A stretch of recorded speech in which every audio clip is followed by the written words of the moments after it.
freedom is the right to tell what they do not want to hear. CNN, MSNBC, Fox News. Tired of the same repetitive government narratives? Then wave goodbye to the distractions and rhetoric of corporate media. For this is Anti-Media Radio. And I want to get the language right. The big government is in trouble. You're all a bunch of slaves! Bunch of slaves! What we need in the United States is not violence and lawlessness, but is love and wisdom and compassion toward one another. What's your definition of media? And now, here's your host, S.M. Gibson.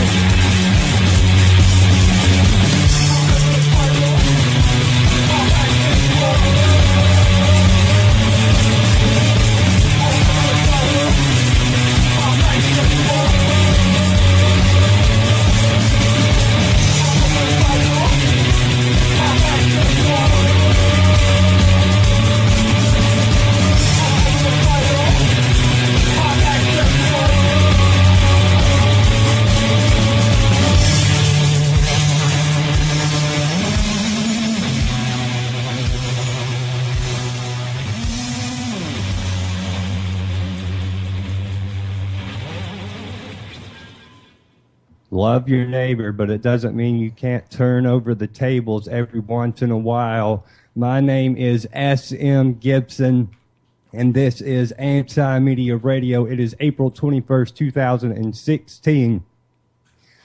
Thank you so much for joining us here tonight. I want to go ahead and bring on our wonderful sound director, Shannon Madden. Shannon, how's it going? I'm doing absolutely wonderful considering the news we have to deliver tonight. We'll go into that in a moment. Absolutely. And Mr. Kevin Knight. Kevin, what's going on? Hey, man. Doing groovy. Great to be back with you two fine gentlemen. Fantastic. So I guess as everyone has heard, China and Prince both passed away today. Well, China actually passed away yesterday. China, of course, the wrestler for WWE, who has had a long and storied career. And of course, the bigger news that's on everybody's mind, probably easily one of the biggest music stars in the past 30 years, Prince, has passed away. And both of their deaths look eerily similar. I'm afraid, just from what reports we've been able to see so far. Yeah, I don't know what's going on with this Prince thing. I've got a friend who's sending me updates, and what he's sending me sounds crazy. So I don't know if it's going off into some bizarre thing or if it was just an OD. Well, I mean, as a big of a star as Prince is, you know, you're not going to get a straight story right off the bat. There's a lot of people to make a lot of people are going to make a lot of money off this. I'll be honest. I mean, whereas it's usually celebrity, blah blah blah. I'll be honest. It's Prince. I'm guilty. Yeah. I mean, Prince was, yeah. I mean, we're not just talking about your normal run of the mill pop star. I mean, but at the same time, I haven't kept up with any of the stories so far, or anything like that. So I've just had, like I said, my one friend sending me the text, and so I don't know. I'll save you some time. It was the Illuminati. They took him out because he was talking about the chemtrails, dude. Yeah. The chemtrails. Oh, yeah. Oh, that was what did him in. I know it was forever and a day ago, but I saw that was the first thing. I wondered how long it would take before it popped up. Oh, I guarantee you, YouTube right now is all with over that video. Hey, Mark Dice is gonna. He's already. Yeah. With really eerie music in the background. The next one. I don't think Mark Dice is pulling for famous people to die, but I think Mark Dice is pulling for famous people to die. Well, I mean, you got to make a buck somehow, right? You do. You think that's saved on his homepage? What is the website where you can actually bid on when people are going to expire? Oh, I know you guys the death. I don't know what it is, Death Lotto or something, but you can basically gamble on when you think people are expiring. You're not heard about this? The death pool. Yeah. I think that's what it is. Yeah, Beaner and Ken used to cover this. If you know Beaner and Ken, way back radio. No, we don't. Nobody knows Beaner. You know of them. No, we don't. That's not a real thing. It was. It was a great thing at one time. I don't even know what you're talking about, but I tell you what. It would. The radio program. We're going to talk actually a little bit more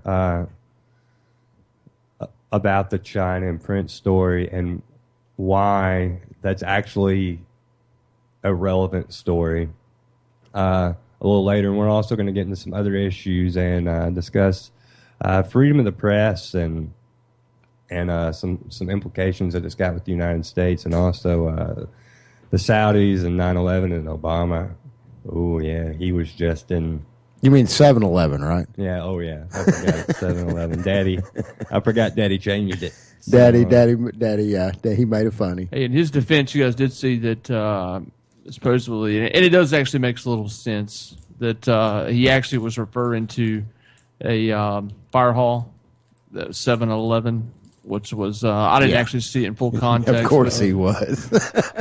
He's like a Tupac record. That's a spin right there. I like that. What one. It's a good spin. That was what clever. he is, he's like the Dave Chappelle skit with the we're in the club listening to the Tupac song, the new Tupac song, and it makes all these references to stuff that's happened way after, and then he explains it real quick, like. Oh, that's a guy that ran for city council. You probably never heard of him. And, yeah, that's kind of Trump. It's just like, oh, here's the explanation. But, He's good at it. And we don't know. I mean, 9/11 could have been, the whole process could have been conceived at a 7-Eleven. 7-Eleven. 2 o'clock in the morning after a bender, got to grab a hot dog Joe and a cup Biden, of coffee on the way home. Keep it down over there. And also, we're going to, speaking of Joe Biden, we're going to talk about Obama. And is he hitting on somebody else's wife? Is that where the Biden hook is? Leave that man alone. But anyway, so yeah, that's back to Prince. I think what I've heard so far, and from what you were telling me, Shannon, of the China thing, that they both appear drug-related, legal drugs. Legal prescription medication. We're getting reports from TMZ, which, a lot of people may thumb their nose up about it. But TMZ, when it comes to celebrities, when it comes to something like this, when it comes to celebrities, they're about. usually they've got a pretty good track record as being trustworthy. And they have reported that Prince, I believe it was like within the night before or within the nights before, apparently he passed away, was seen at a Walgreens like 4 times in one night. Yeah. I mean, what's that about? Beats me. I mean, and then they're saying that, he OD'd on the plane? Mm-hmm. Yeah. Apparently he had... Okay, he was coming from Atlanta. He played a show in Atlanta. Mm-hmm. And they say, the show was great. And the dirty ATL. They say, the show was great. He looked great. Everything was fine. No problems.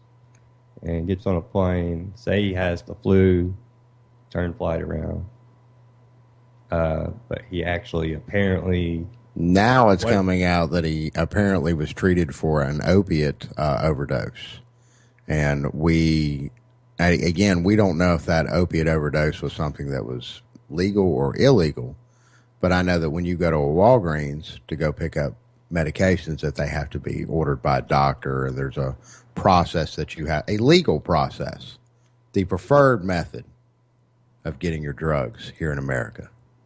Does it surprise anybody that he would be there himself, doing that? Well, you got to show up for your own prescription, especially when you're getting. Yeah, well, Walgreens, CVS, a lot of your big box chain have really cracked down because the government's up their ass sideways. The FDA, as far as FDA and DEA. And if it's that important to him, he's going to go anyway. Well, I'm sure he would, but I would say, I would expect, hey, this is Prince of all people, but at the same time, this is not his hometown or his home pharmacy. You dealt with them little girls down at Walgreens, though. Oh, I'm sorry, sir. You're gonna have to talk to my manager. I can't. You know what I'm saying? I can see that. So they were probably following company policy. No, he has to be here And of course, I would have done that anyways, just to be able to catch a glimpse of Prince. Oh, I'm sorry, you're going to have to bring him down here. Good point. But he was there. Can I get you to sign this piece of paper? It's not an official form. It's just something I'm going to show to my kids. Did they never say that he went in? That I don't know. I didn't look that far into the story, but in the case of China, just shifting gears a little bit in kind of the same context, TMZ. They never found any illegal paraphernalia. She was on medications. The medications were missing some out of the bottle, but nothing was, the whole bottle wasn't consumed or anything like that to, maybe lend to a suicide attempt or something like that. Here we are at the root of this. And again, whether they're legal drugs or illegal drugs, there's no difference. Both of them kill. And, a lot of people, then her doctor shouldn't have done this or she should have done that. Or there's all these little places that we can point to. And, these drugs are finding their way into people's hands. How many family members or friends have we lost to this? I've lost a sister-in-law. I've had other siblings that have succumbed to drug addiction at one point in time in their history. Luckily, they were able to pull out of it. My sister-in-law was not.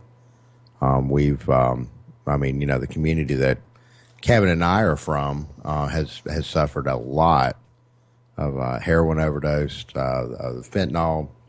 Overdoses are usually heroin cut with it. Yeah, it's reached a rather epic proportion. We've talked about it on the show quite a bit. But a lot of the cases that I just quoted was an illegal drug, heroin, cut with a legal pharmaceutical drug, fentanyl. And now we've got two high-profile celebrities. I know China's star has waned as of late. You. Kind of go through the career that she's had, and there's I think there was a stint on what was that Celebrity Rehab, and then of course she's had forays into pornography. When was the last time Prince made a good record? I said it. I went there. That last one wasn't so bad. I'll be honest, I didn't. I haven't heard it. So it could have been great. Yeah, I still think his best work was Dave Chappelle. Well, yeah. Pancakes. Yeah. Yeah. The basketball game. Blouses. Game blouses. But, yeah, this is a serious epidemic in this country. And we're still having this debate over should we legalize marijuana in this capacity or that capacity. Meanwhile, we are having people dying, tons of people in our life that I know, celebrities, people in the public arena. I'm sure everybody here has lost somebody to it. And we're having public debates over marijuana. Yeah. That's where we're at in this country. People are still being thrown in jail and left nobody and right over realizes that we have legal drug dealers. Legal. Walgreens, CVS, Rite Aid. You better believe it. And let's not forget Walmart. Oh. Well, remember too, this is not a while heroin and hard drugs as such have always been around. This trend opium. This trend is not something that has always been existent. This can be directly tied back to U.S. Wars in Afghanistan. Now the largest opium, heroin, I guess. Well, think the Bayer about product. Stories about all these really straight-laced people. Oh yeah, that are getting caught up with it. That get an injury, that get hurt, and would never do drugs, anything like that, and they start taking them, and they get hooked on them. My own mother. That's where it starts. My own mother got strung out on Ambien, and actually was able to. And Ambien, we're not just talking about your run of the mill, Lortab kind of opiate. Yeah, it's a hypnotic, and was taking it legally, prescribed by her doctor for sleeping. And then she got to the point where she still wasn't sleeping good enough, and without the advice of her doctor, just went ahead and took another one. Well, it got to the point by the end of it, before they computerized and centralized all the prescription records here in Alabama, we come to find out she was doctor shopping. She was going to 3 different doctors and getting 3 different prescriptions. It was the most incredible thing. You know, my mother's never, I mean, you know, I came from a very religious background, never... my mother actually bore 14 children. I'm the oldest of 14 children. We may have mentioned that on the show or not. I don't know. That means have for some of y'all out there. Yeah. My mother was definitely, if you'd ever met my mother, you would have never in a million years imagined that she would have endured something like that. And thankfully she's now on the other side of it, and she now is taking a different medication for sleeping under very, very, very close family and doctor supervision. So, but yeah, she went through a spell with it there for a while. That's good, man. She's an awesome lady. Yeah, she really is. I've not talked to her in a while, but I know that you spent a lot of time in the household. Yeah, and, I got a good mama. I really do, and cool and that just underscores the fact that you never, because I was actually in a debate online, one of these threads about this very same topic. And I have a little bit more of a compassionate, a little bit more of a compassionate outlook on people that are dealing with stuff like that. When I heard about China and when I heard about Prince, and then I hear about drugs being involved, that just broke my heart. Because people get wrapped up in it, and then there's this shame that has been, cast forth by the United States government about, just the sheer... I don't know what's the word I'm looking for, just the absolute weakness that you're displaying by allowing yourself to fall into something like that.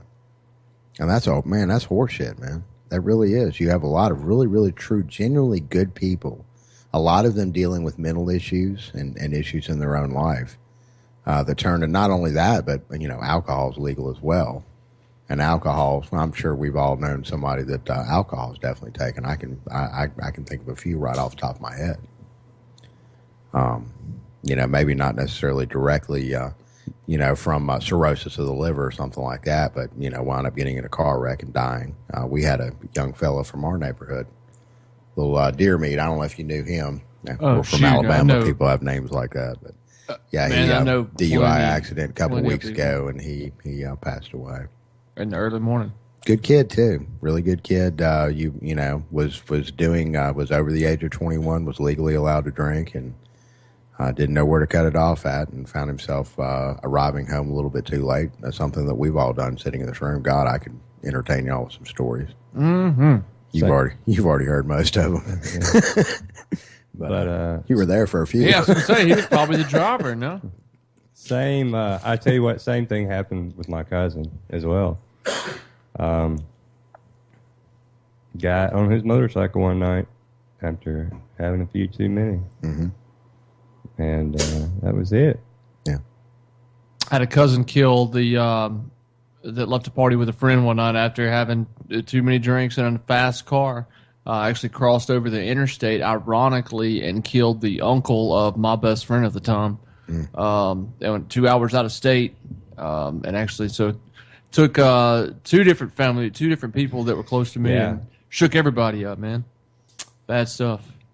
And it's, we're never going to see any change in anything like that. It's a huge industry. It's never even going to be a thought, and that's fine. I know, and it's not like and Prince and China, the stories we just talked about a moment ago, these were all legal. They're all legalized by the United States of America. A doctor is legally allowed to prescribe you an opiate medication as much as he deems necessary, according to his personal evaluation of your case or whatever, his professional advice, and then give you as much as you want. Now, you don't think for a second, and we know this is widespread, particularly in areas with, Hollywood, New York, places like that, where you have the wealthy and they doctor shop, or they have that one doctor that gives them the maximum dose, and instead of like meeting them a month later, kind of meets them 3 weeks later, and you have to pay them in cash and the whole bit. I believe Glenn Fry wrote a song about that too, didn't he? Or was that Joe Walsh? I don't know. Oh, come on, man. I don't know. I know you're talking about the Eagles, but I don't know what song you're talking about. Oh, Dirty Laundry. Okay. Yeah, Joe Walsh, right? Yeah, okay. Sorry, Joe. I'm sure he's listening. Didn't he die this year? Joe Walsh? Or Glenn Fry? No, that was, that was Glenn Fry. Was that this year? Yeah, man, everybody's dying. I mean, it's just everybody dropping like flies lately. Yeah. Glad I'm not famous. Paul McCartney be on notice. Paul will never die. If anybody has figured out, especially the cast he's got, if anybody's figured out a way to live till they're like I would have said that about Prince. Yeah, he was in great shape. Never really, out of all of the stars what we've heard about over the years, I mean, people like Axl Rose, and come on, man, that guy was sitting in a dark room somewhere snorting a bunch of coke. But Prince usually has kind of been the picture of health, lean, good looking, always in the and he's like always had it going on. Everybody's trying to make him out to be a weirdo because he had that little falling out with the record company back in the day when he changed his name to the unpronounceable. Weirdo. He's eccentric in principle. He shouldn't be. Yeah, he still wanted to be. It wasn't anything about eccentricity. It was an eccentricity that he had to manufacture. That was because about he was pissed off with his label. I agree, but he's an eccentric guy. Putting a middle finger up. Yeah.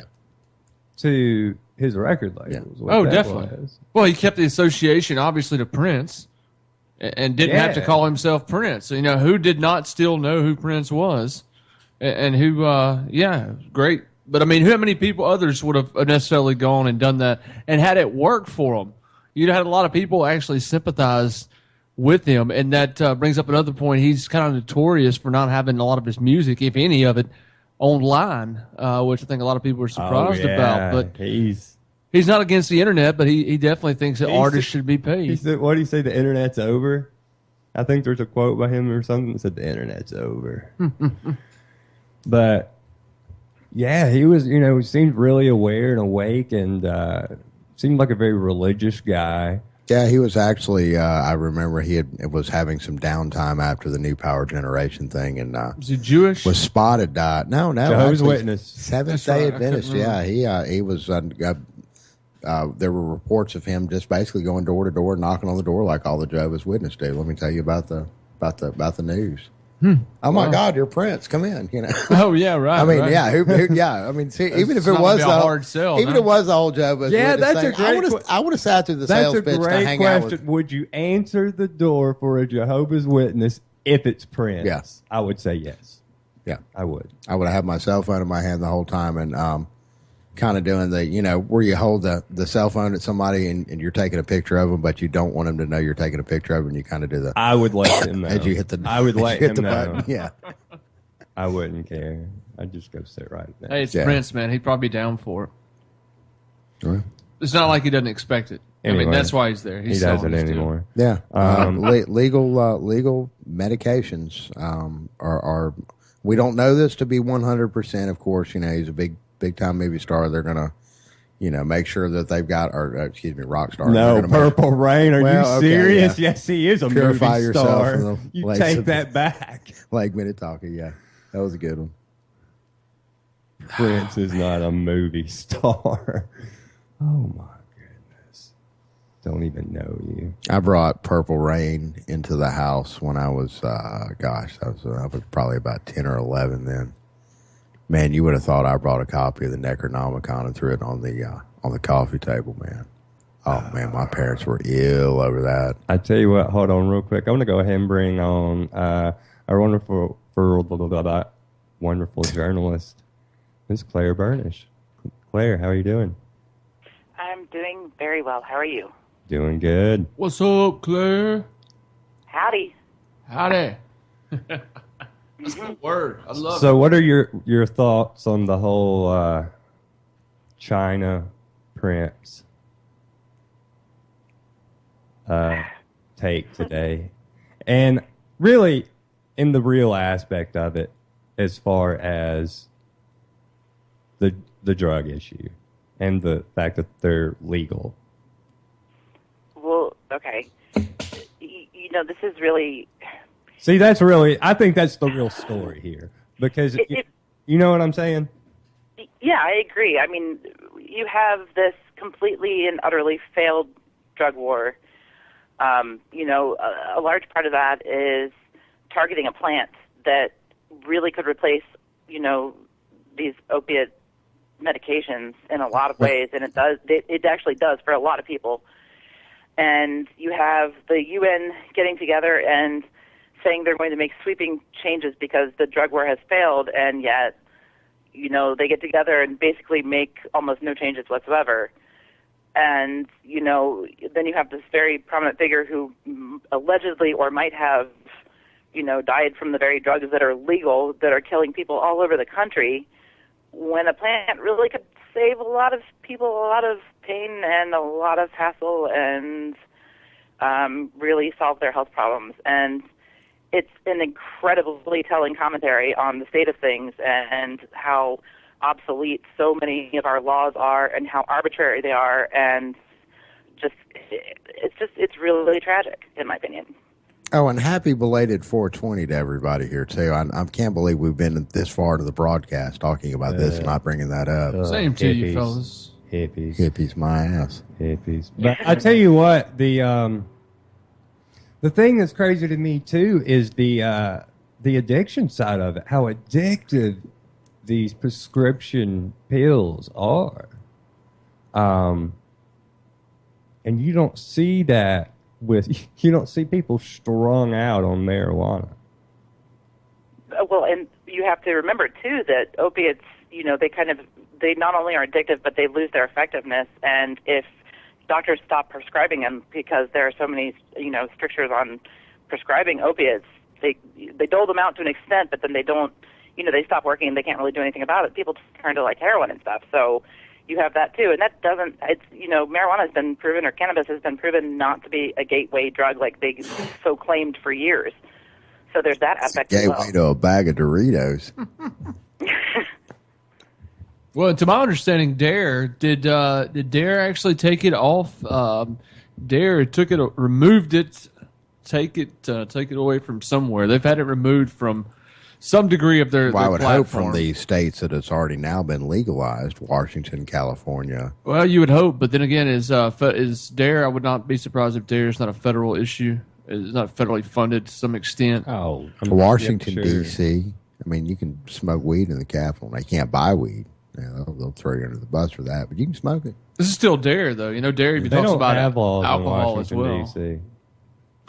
Well, no, they don't. Like, think about it. Because think about, like, of all the laws that get broken just in that city alone, like in that building. Yeah, but that's different. No, I'm talking about the actual city of Washington, D.C. But if you do it per capita, if you think per capita, and think about, like, the hardcore side of D.C., too. Like, well, they're both hardcore sides of D.C., I guess. As George Clinton referred to Chocolate City. They certainly are both the hardcore side of D.C., because, you know, one side, it's visually responsible for a few deaths in the streets. The other side's responsible for thousands and thousands and thousands of deaths in the streets all around the world. Worldwide, so, yeah. Right. So, you know, that's a whole nother conversation.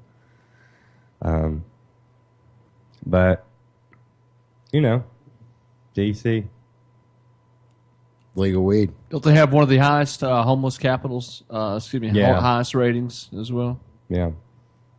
Mm. Yeah, but you know, in D.C., it's really interesting. A lot of cities across the country are kind of basically making homelessness illegal. But when I went and visited D.C. last time, the police are actually really friendly with the homeless population and pretty much let them do whatever it is they do, and they kind of just allow them to exist. The only time I have ever been to Washington, D.C., it was like how you described it. It was years and years ago, but it was how you described it. It was just, they stayed where they stayed, and it was just whatever. Yeah, yeah.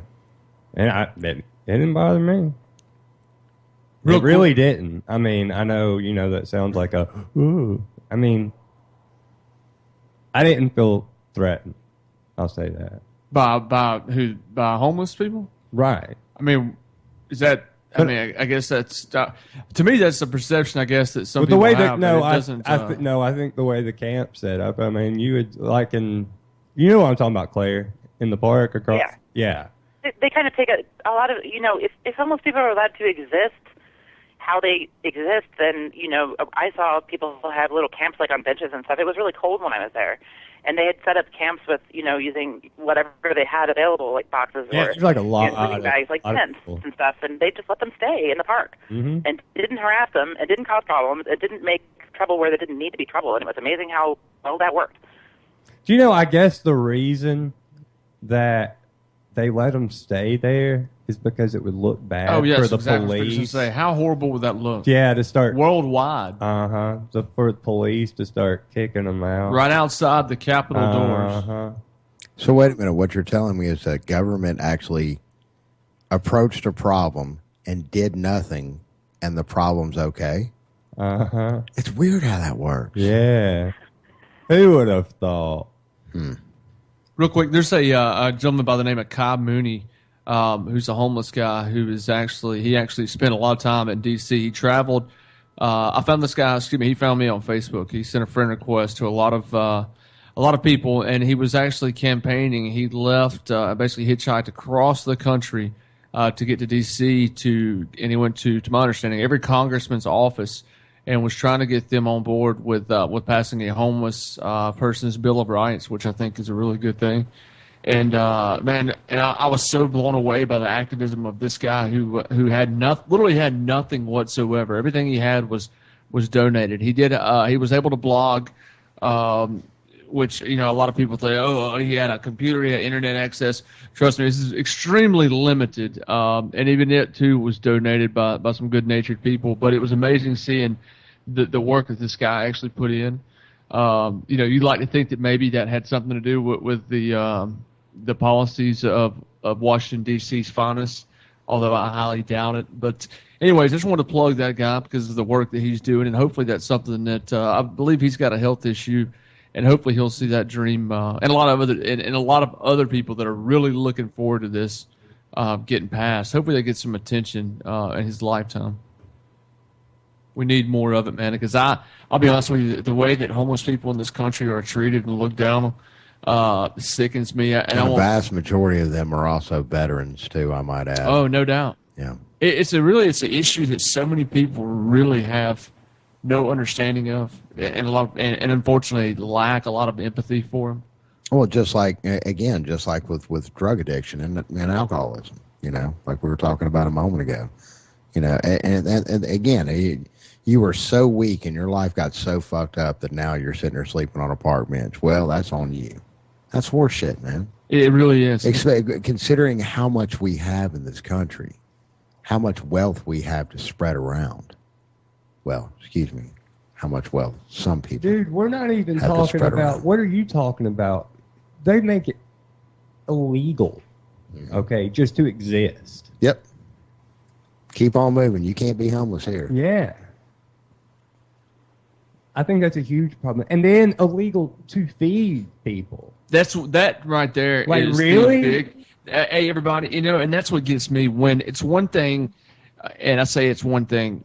Understand where I'm coming from. For the people that for your everyday person that's not paying any attention to the homeless group of people of part of society, that do not care whatsoever. It's one thing that these people exist and those laws affect them, but when they're telling you that you can't feed homeless people, that is then, the state is now telling you should at least acknowledge, if you should not have gotten involved in, hey, it's time to realize that your rights are being compromised now.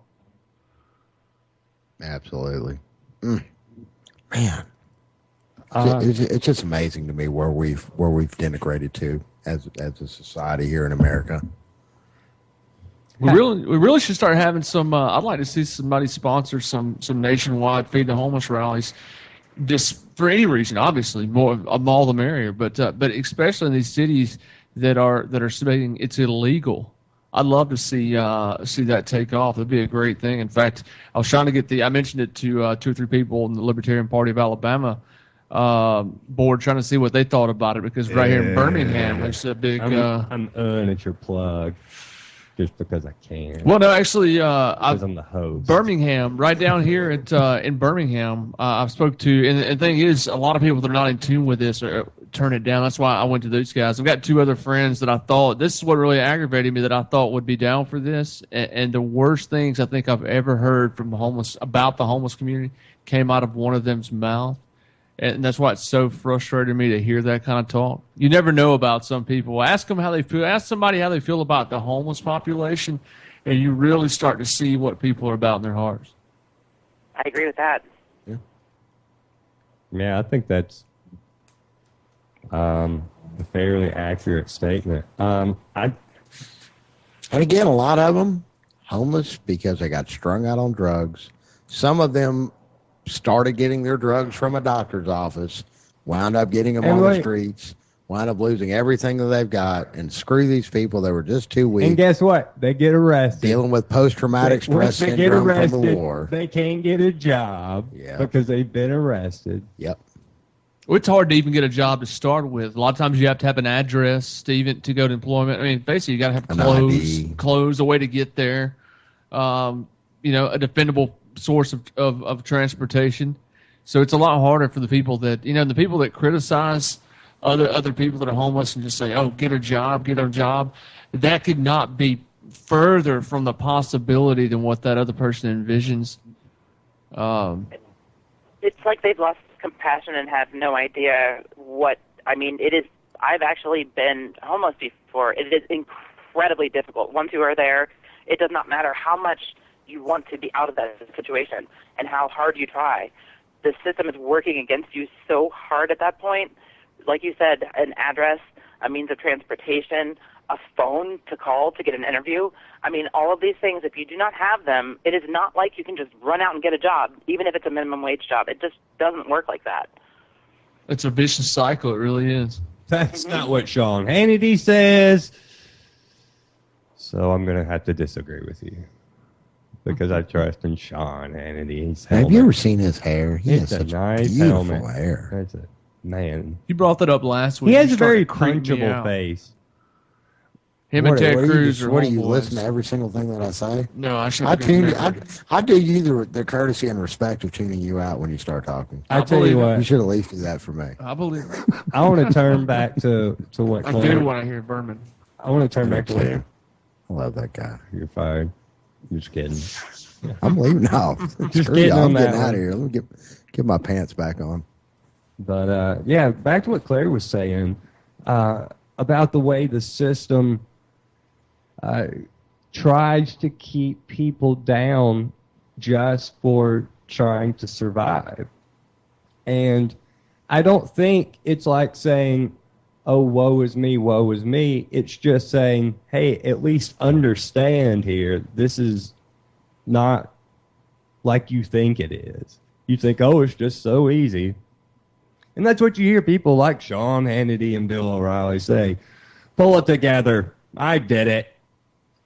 I worked at Those people are trash. They're not making America great. I worked at the soda fountain when I went through school.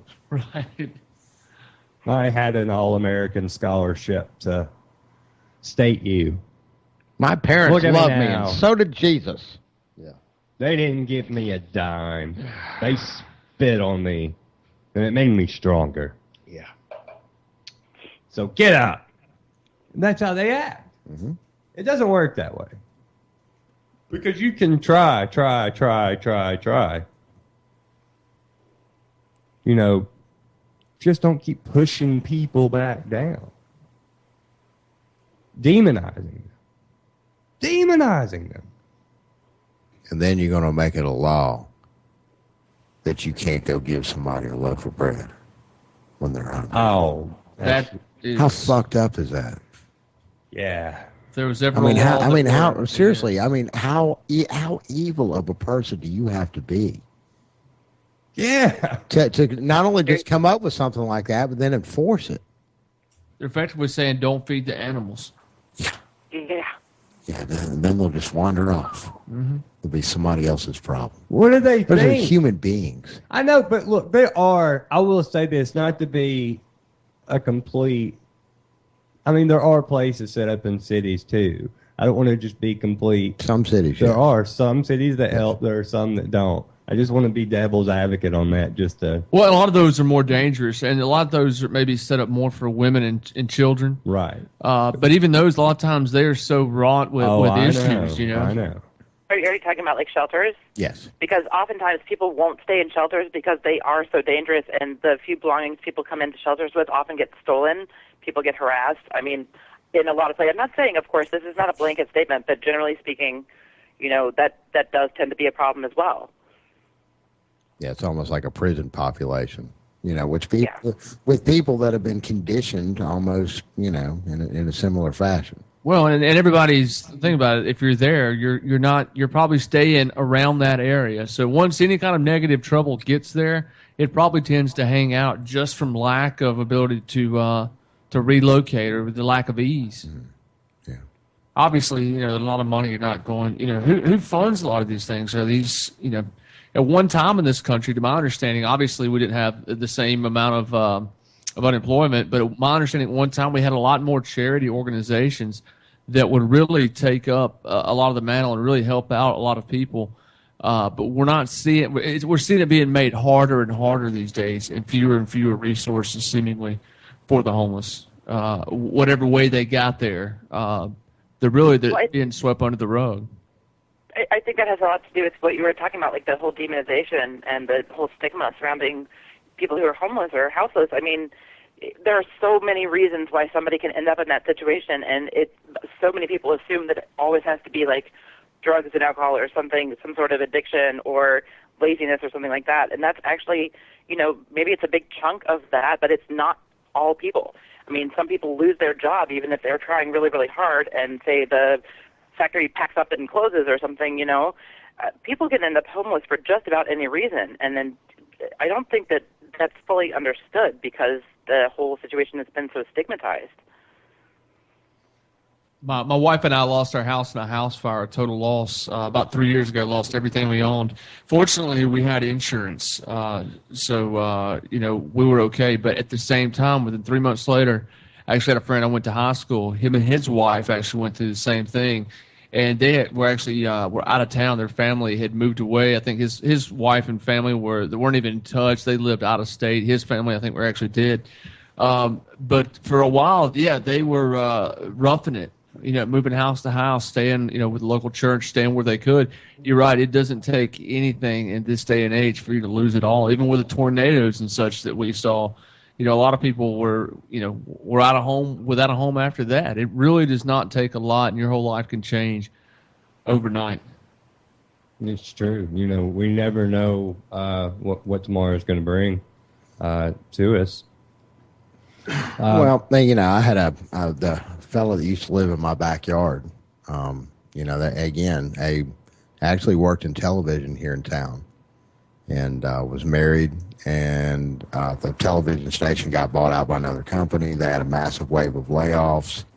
Went looking for another job, and you know, television's kind of a limited market here in Birmingham. We are a top 40 market, but you know, still top 40. You know, it's not that big of an area. So, anyways, he lost his job.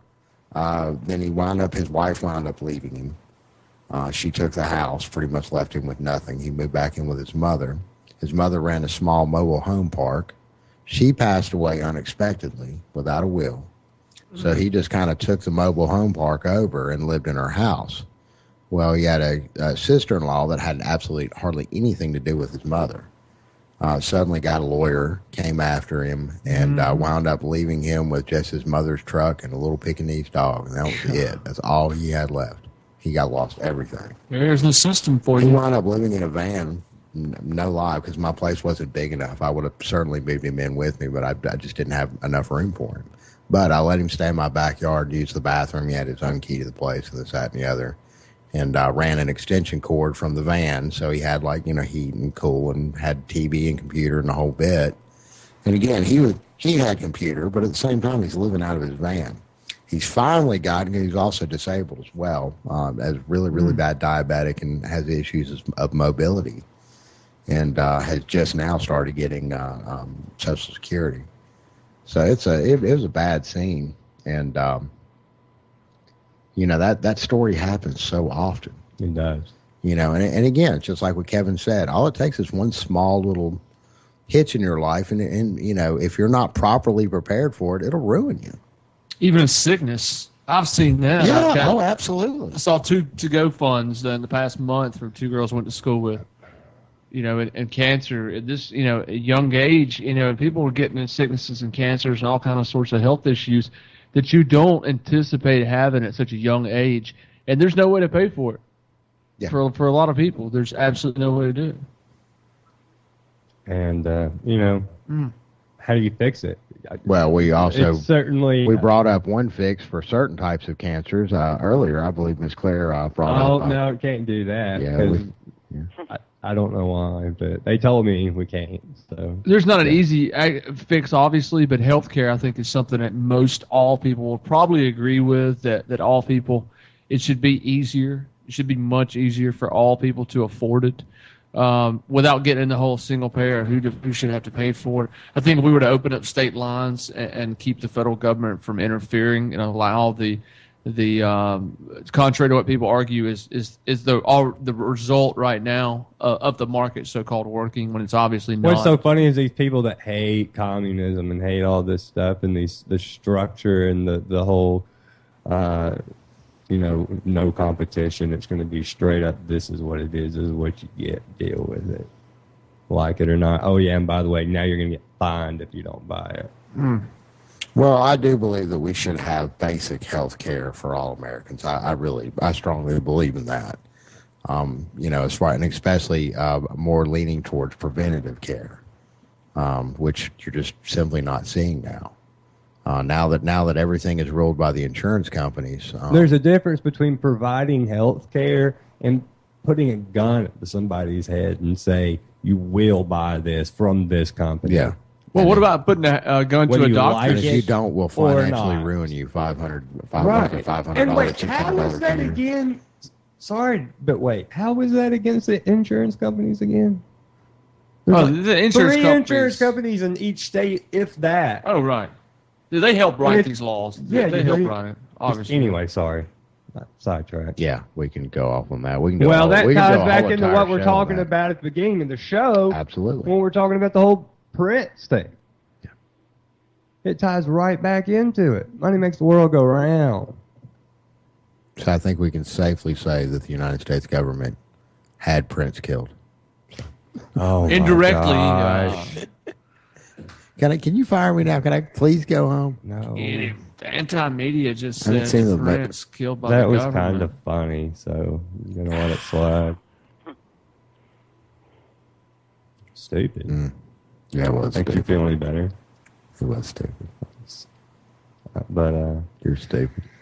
Your face is stupid. Stupid ass. Yeah, I just saw it. A figure. Actually, we were talking about opiate addiction. In the past 10 years, more than 130,000 babies have been born with drug addiction in the U.S. Yeah. A lot of those are opiates.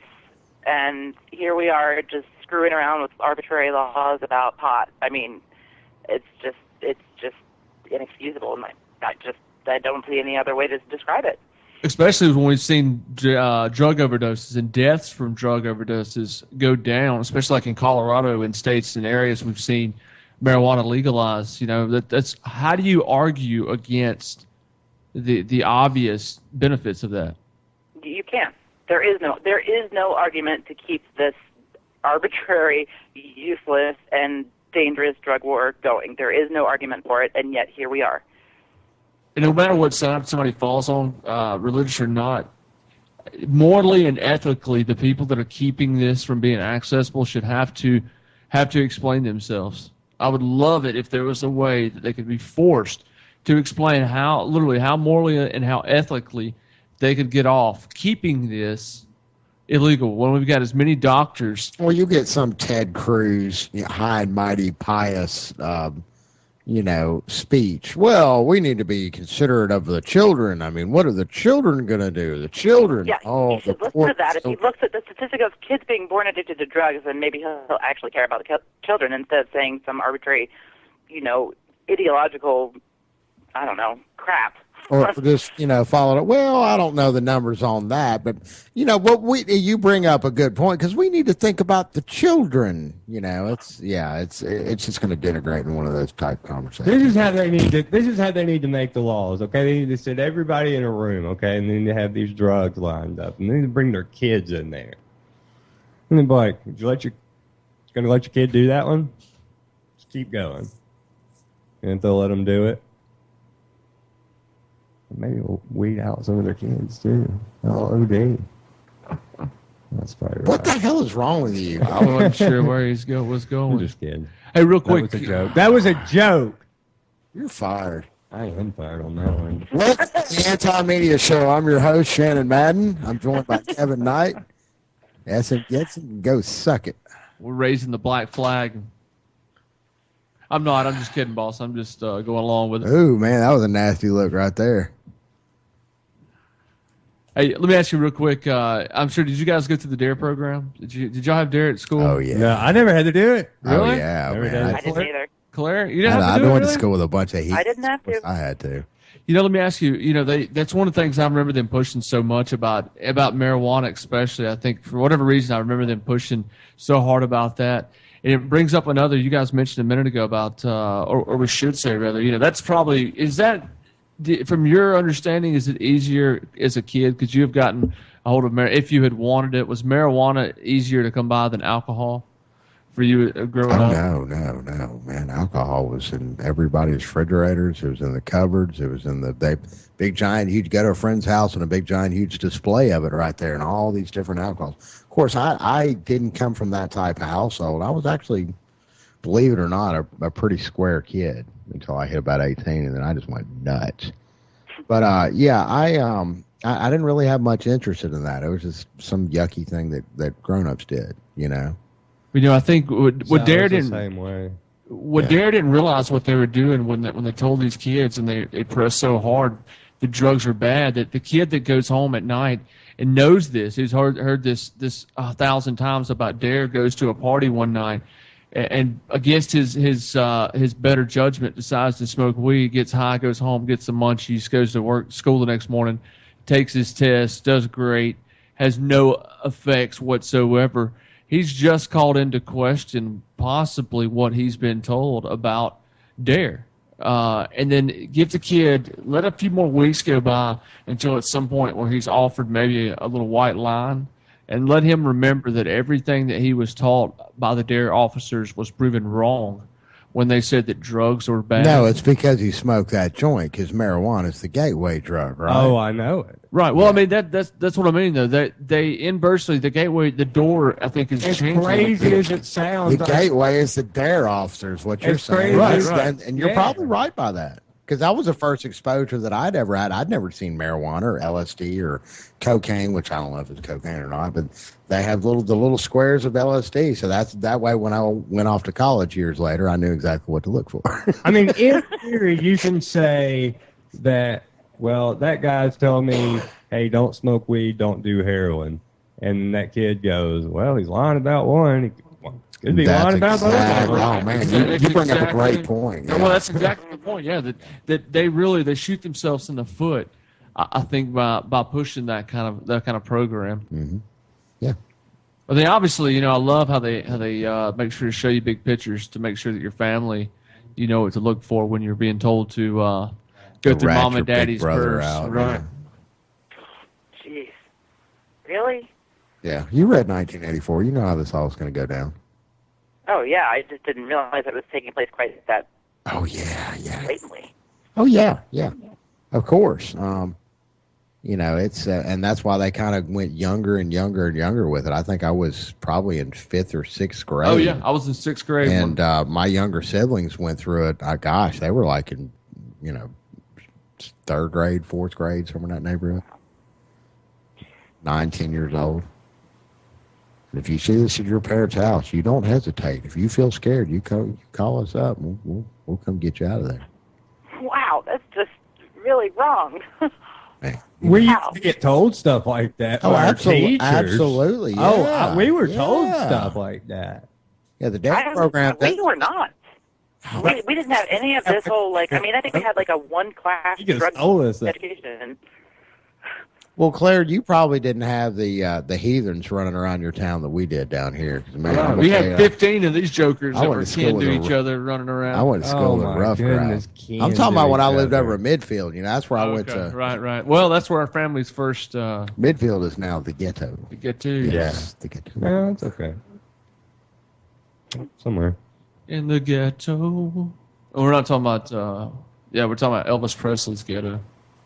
It's really nice. But, speaking of the ghetto, Elvis lived in it, buddy. Memphis is rough. Memphis is rough, and I'm from Birmingham saying that. Oh, no, I won't. The hell with Memphis. Yeah. Ainsley, baby. That's Memphis hard, man. Memphis hard is a different kind of hard. Speaking of opioid or opiate I have respect for the city limits of Memphis. Yeah. I will say that. Or you stop. I respect. No, you keep on rolling. Yeah. You can stop during the day on Highway 78. You can stop during the day at one of them like truck stop gas stations. Get in there, do your business, get on out, get your scratch off card, and hit the road. 78, some of those little hick towns up through there. Carbon Hill. You ever had any Carbon Hill reefer? I don't even know what you're talking about, but whatever. Yeah, you but, do. Don't be. I tell you what, we've been doing a thing here, Claire. What have you thought about the new thing we're doing with the independent music every week? Have you liked us bringing on the songs? Have you done anything out of it? Yes, definitely. Okay, so I think that like artists of music, musicians, artists, everybody who's kind of has a message, I think that's really important to bring that to light. Okay, well, we're going to do this one more time, and this artist, I tell you what, we'll talk about him when we get back. We'll talk about who it is and what it is when we come back on the second half of the hour with Anti-Media Radio. This is your host, SM Gibson. Join us in a few. Thank you so much.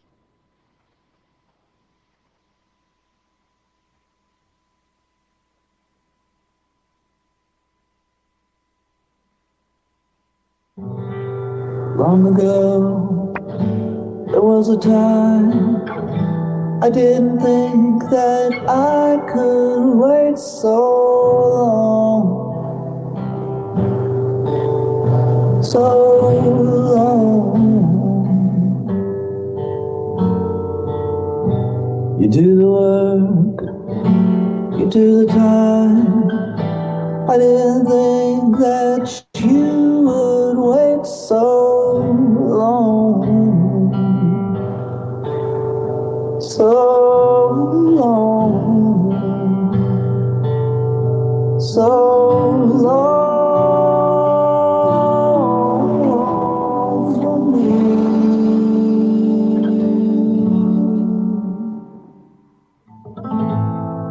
Some people wait forever alone, but you and me, we must run away to go home.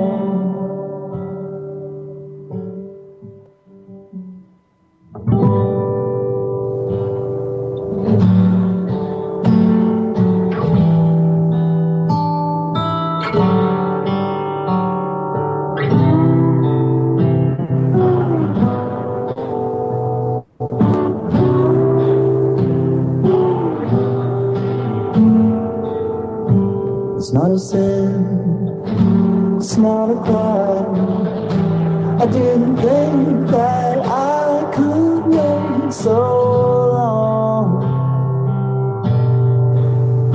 so long. so long from you.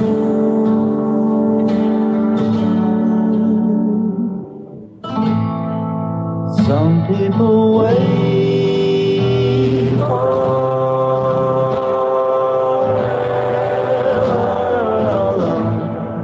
Some people try in vain.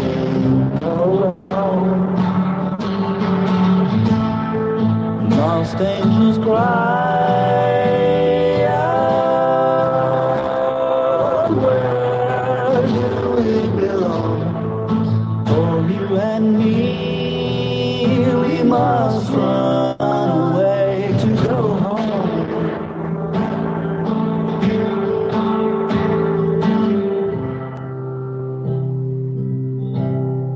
I want to go home.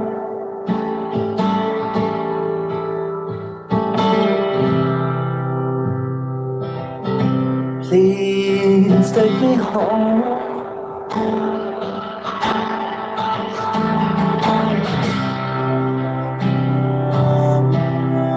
I need to go home.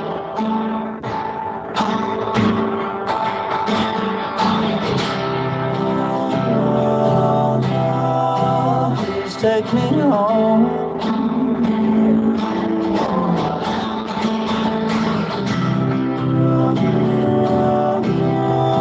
Please take me home. Please take me home.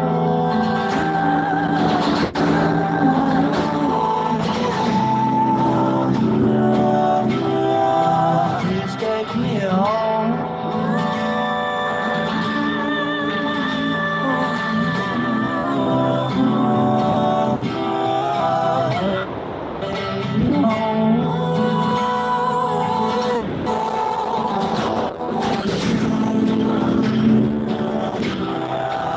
Take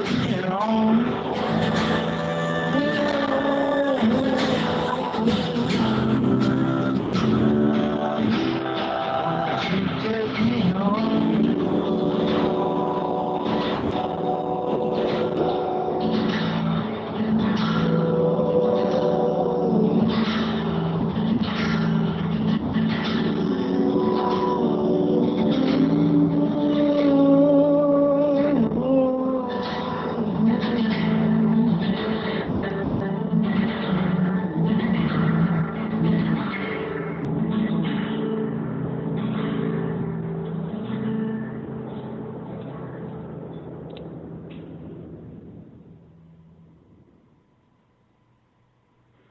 And thank you for joining us on the second hour of Anti-Media Radio. I'm your host, S.M. Gibson, joined in studio with Shannon and Kevin. Always make sure to check us out at 11 p.m. Eastern, 8 p.m. Pacific, every Tuesday and Thursday at www.ucy.tv/TAMR.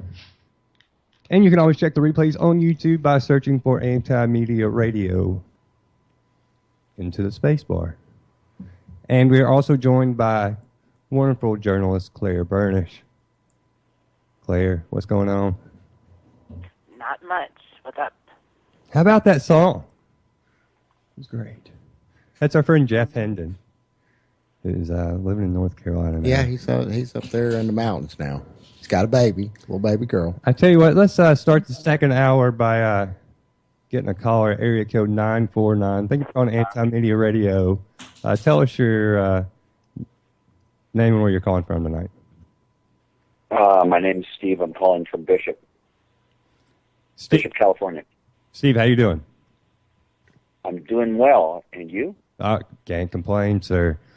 So what's going on in your mind? What's on your mind tonight? I guess I misunderstood the post. I called to listen. Didn't really have anything to say, but as long as you have me online. No, you're on the air, man. You're being listened to by millions of people across the world as we speak. And you're not the first person that's made that mistake, trust me. I've even done it myself. Okay. So, well, as long as I'm here, I might as well, I'm just going to give you my opinion, okay? My opinion is that we need to stop voting, period, because of the fact that the Constitution, within the realm and the boundary of the Constitution, it can't be changed unless they have a constitutional convention.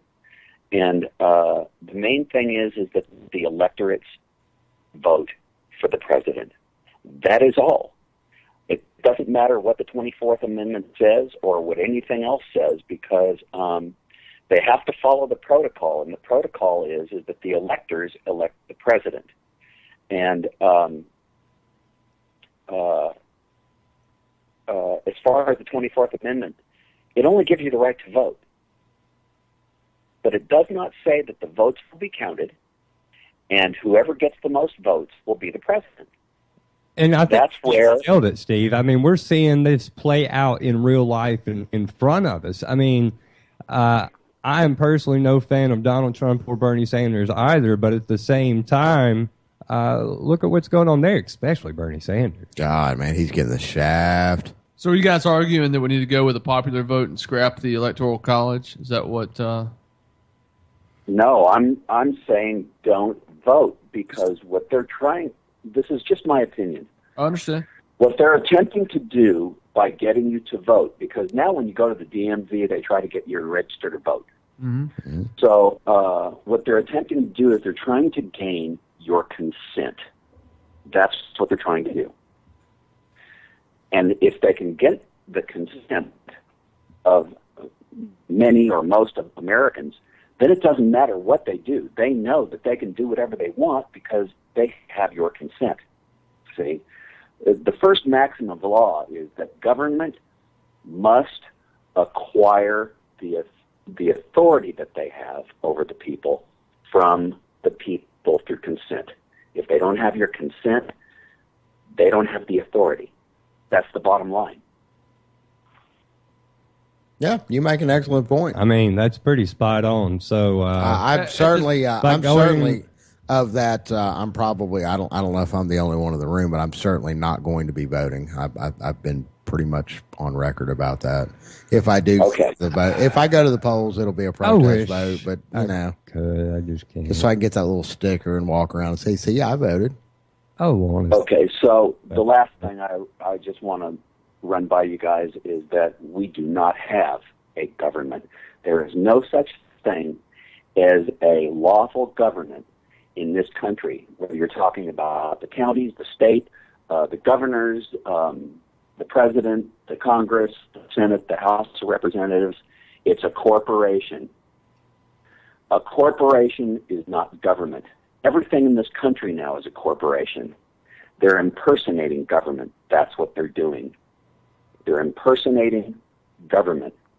And when police run around attempting to enforce laws that don't exist, or attempting to enforce laws that don't apply to the person that they're attempting to, bully, they're impersonating law enforcement, which is a federal crime.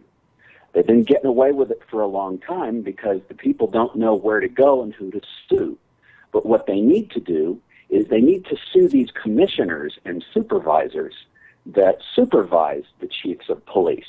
That's where they need to go. They need to haul these people into civil court and sue the you-know-what out of them. That's what needs to happen. And we need to start demanding as living beings that these fictions be overturned and get these people out of here, because they're all a mob of criminals. They're all invested in all of these industrial military complex corporations. The entire Congress is well invested in the industrial military complex through all of their shell companies. They all have shell companies. Every single one of them. Yep. It's how they got rich. I think they're in the business of war. That's their business, war. Oh, That's it. I think you just absolutely hit the nail on the head. And I tell you what, if for anybody else out there that wants to listen, you can listen online at www.ucy.tv/TAMR. You can listen to us 11 p.m., 8 p.m., Eastern. Pacific. No, 8 p.m. Pacific. I know. 11 p.m. Central. Anyway, so yeah, Steve brought up some great points there. I don't know. What time do we go on? We go on 9 Central. Are we on our now? time. We need to know our time, Shannon. Okay. What is our time? None of that's real. You know that, right? It's all made up. It's all made up. I tell you what, I want to go ahead and start. I said at the beginning of the show I was going to get to some of these news stories, so I'm going to do my best here. We've got, let's see, Claire, you've got the video that could bring down Hillary Clinton's campaign, and it's actually a video from Abby Martin, and it's a great video, and actually story is really informative too. Abby Martin from RT, Russia Today. Yeah, so we've actually had her brother Robbie Martin on. Wonderful people, both of them. Absolutely. Yeah. Yeah. This is a series. You got the floor, Claire. It's the series that she's doing called Empire Files. That they're all really amazingly put together and very informative. So I would recommend those. But this in particular, what really caught my attention is even just the first little part of the video talking about superdelegates, and it's something we've sort of touched on before, where superdelegates are pretty much designed. They are designed to ensure that the system works for the establishment and not for anybody else. And she goes into, Hillary Clinton's. The reason there are so many superdelegates voting for Hillary Clinton is they have corporatist lobbyist ties. They are lobbyists in a lot of cases. I mean, the system is so rigged. Ex-Congress people. Mm-hmm. Or ex-Congress people. Yeah, ex-Congress people, party insiders, current Congress people.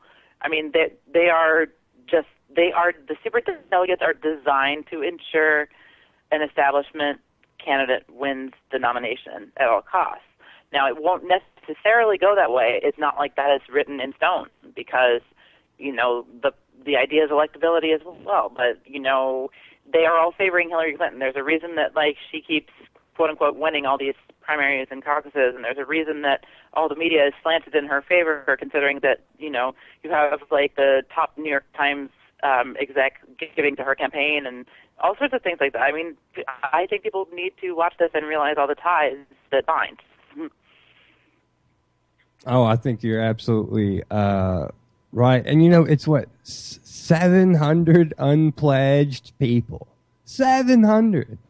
And then their vote is worth so much more anyways. I mean, they're open about it. And again, I hate to go back to it, but Trump and Bernie, we're getting something good out of both candidates. And I think the average American is waking up to this.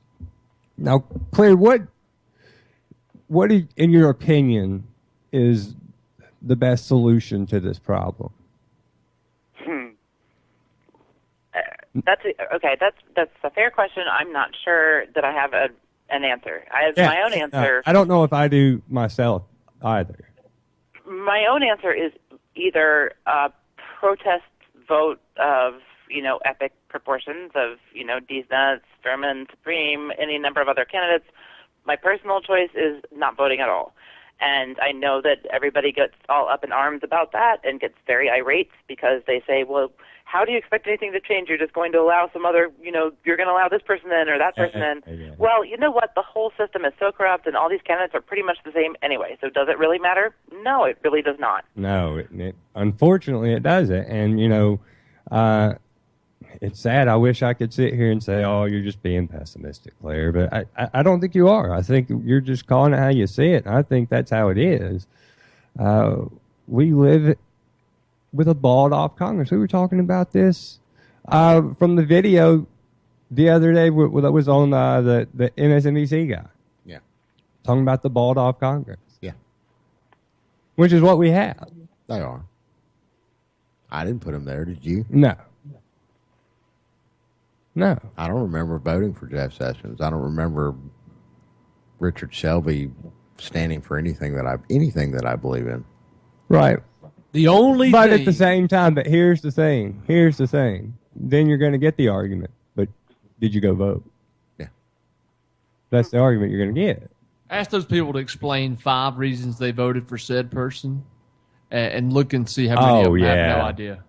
But the thing is that the reasons don't even matter. If you look at what's going on in this election and what this election is exposing, the superdelegates, the way the system works, the arbitrary removal of 126,000 people from the polls, people being turned away at primary polls and stuff. I mean, if you look at all of these things put together, the evidence is right in front of you. Your vote does not count. Not only does it not count, they don't care about your vote. They only care about the superdelegate corporate bot votes, and the delegate votes for that matter. And the delegates are beholden to, how people vote in the primaries to an extent, but the superdelegates are not. And with the superdelegate, sort of loophole catch there, it doesn't matter what anybody else votes. It really doesn't matter. Here's what I think is, again, the great thing about this election is a year ago, we were saying this exact same thing, having this exact same conversation, talking about, what's it matter, blah, blah, blah, blah, blah. Now, we're having this as an open conversation throughout the country. It's not like, get over yourself anymore. People are actually starting to say, what's going on here? And not only that, the head of the RNC is coming out and being like, guess what? We do it. Debbie Washburn Schultz, head of Democratic Party, comes out. Guess what? This is why we have super delegates. They're both middle fingers up. Don't care. This is what we do because we can. There's nothing you can do about it, so we can just admit it to you. Since there's nothing you can do about it, we can just tell you what we're doing. Good luck. Because the people that will change it are the people get elected this way, and it benefits them. So they'll never change it. So have fun with that one. The people who will change it are the ones who are going to be so disillusioned with this system when, whatever falls apart, their candidate doesn't get in, their vote doesn't count, it doesn't matter. The people who are disillusioned with the way things are going, those are the people who will become activists, like the people who voted for Ron Paul. Hopefully, and this is being optimistic, I realize that, but I'm imagining all of these people will be disillusioned and ready to actually affect change, like to take things into our own hands and not to try to use the corrupted system against it itself because it's designed not to work that way. You're going to get, on some level, you're going to get either Trump or Bernie people. Mm-hmm. I think. I don't know what percentage of either group, but I think you will. I think maybe not Trump if he wins. I think that's, still a possibility and may happen. I mean, I know that I've, beaten on the desk here that he is going to win. I'm convinced it's all ready, ready for him to get it, but who knows? But yeah, Bernie's screwed. Bernie's, done. There's nothing he can do. He's already, it's over for him. So I think there will be more Bernie people come over. Mm-hmm. How many, I don't know.